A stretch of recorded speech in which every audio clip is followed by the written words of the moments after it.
Hi, I am Dr. K.R. Meghnad.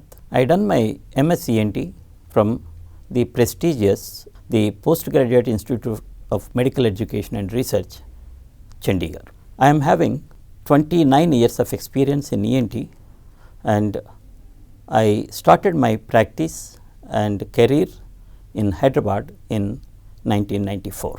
Sinus is a very common term what we hear from the patients. Sinusitis is so common, we see around 20% of the population having the sinusitis. This sinusitis is nothing but infection in the sinuses. So, what are these sinuses? The sinuses are air-filled cavities around the nose, and these are present between the eyes, below the eye, above the eye, between the eye and brain. So, in fact, these sinuses form a cushions or like our car bumper to protect the eye and brain.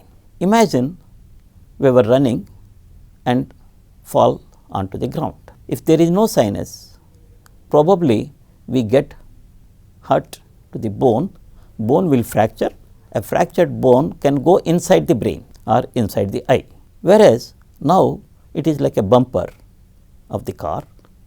When a fracture happens, the outer bone will fracture, this outer bone will go into the sinus, whereas the bone separating the sinus and brain is intact, is not damaged, not injured. So, brain is safe. So, probably this is the function of the sinus. It is true, many times we see very bad accidents, but very rarely we see damage to the eye during an accident. Probably the eyes are protected very well by the sinuses. Now, these sinus should contain the air. To contain the air, we require the air. So, the air comes from the nose through a small opening. Now, the bad part is whenever air goes into the sinus through the nose, along with the air, some dust, bacteria, viruses also may enter into the sinus. In fact, they enter. When the bacteria enter into the nose, they settle there also.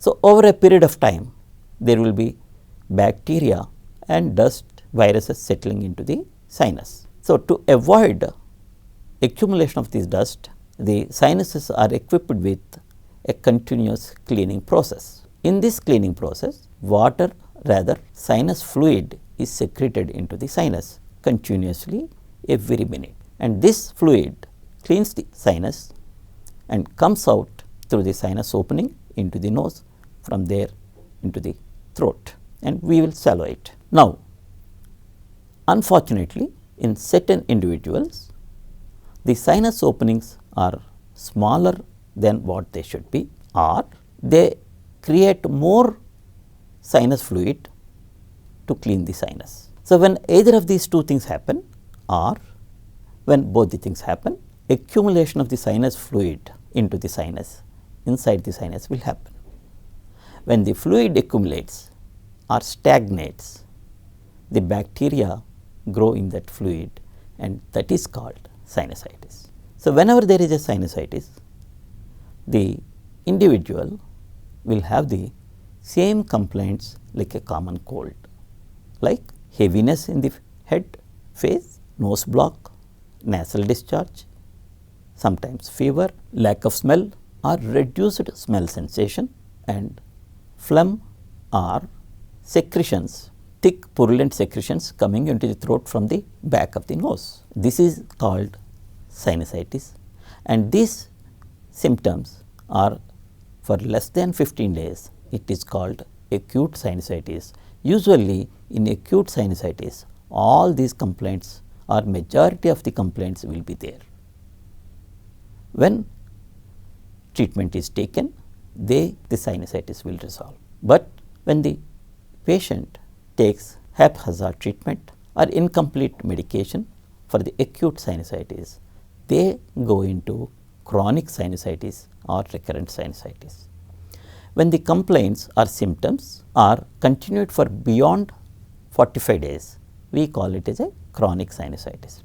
In most of the times in chronic sinusitis, only few of the complaints what we discussed earlier will be there, all will not be there. So, that is the typical feature of chronic sinusitis, and the sinuses are very close to the eye and brain, we know very well.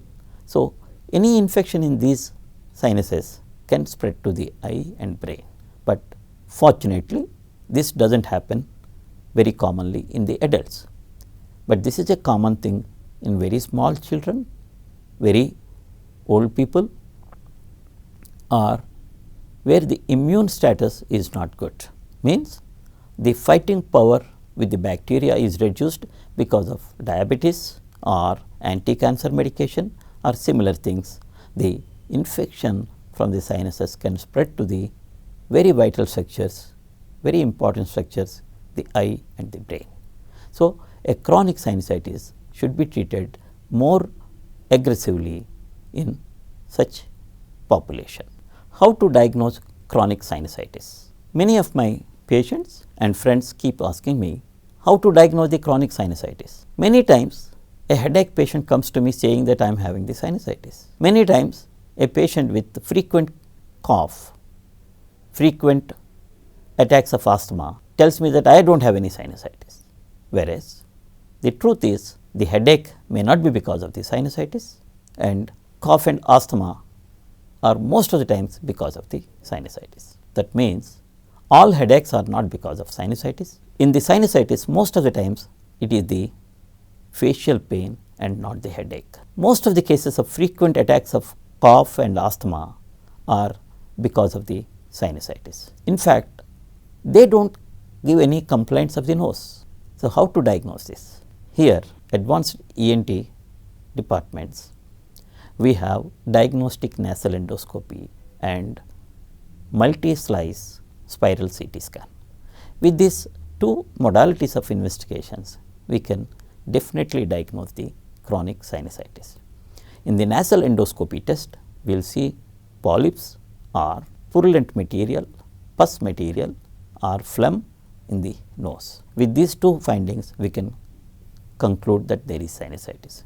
Sometimes we do not see anything in the nasal endoscopy, nose is perfectly normal in the endoscopy, but when you do the CT scan, you will see a lot of mucopurulent discharge or phlegm collected in the sinuses. This is how we diagnose the chronic sinusitis.